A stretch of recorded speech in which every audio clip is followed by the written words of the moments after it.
Go ahead. I had a couple specific ones, but I wanted to kind of follow on that. As you're determining next steps, I mean, frankly, things just seem like they're going pretty poorly right now for the White House. Build Back Better is being blocked, voting rights is being blocked, diplomatic talks with Russia doesn't seem to have brought us back from the brink of war. Inflation's at a 40-year high.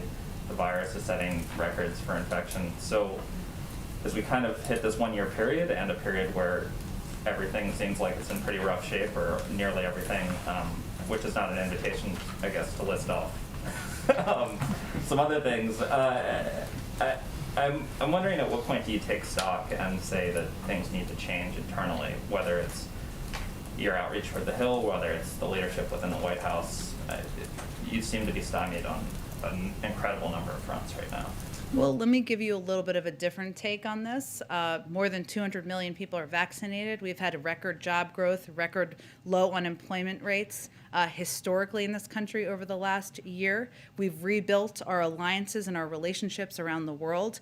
And right now, as it relates to Russia, as you heard our National Security Advisor convey, we're working with partners around the world to convey very clearly. It's up to them to make a choice about what's next. We're not going to make that on their behalf. It's up to them to determine if there are going to be crippling economic sanctions or not, or if they decide to move forward. But we also recognize when you have a small margin and threshold in the Senate, it's very difficult to get things done and to get legislation passed. And the fact that the president, under his leadership, got the American Rescue Plan passed, a bipartisan infrastructure bill with 19 votes in the Senate, about 6 votes in the House, the fact that we are still continuing to work with members to determine the path forward on Build Back Better, that we have the vast majority of Democrats in the Senate supporting voting rights, that's a path forward for us. And our effort is to do hard things, try hard things, and keep at it. So we just don't see it through the same prism. So the sense is things are going well, there's no need for change right now. I think that having worked in a White House before, you do hard things in White Houses. You have every challenge at your feet, laid at your feet, whether it's global or domestically. And we could certainly propose legislation to see if people support bunny rabbits and ice cream, but that wouldn't be very rewarding to the American people. So the president's view is we're going to keep pushing for hard things, and we're going to keep pushing the boulders up the hill to get it done. Two quick things. The president announced the distribution of high-quality masks earlier today.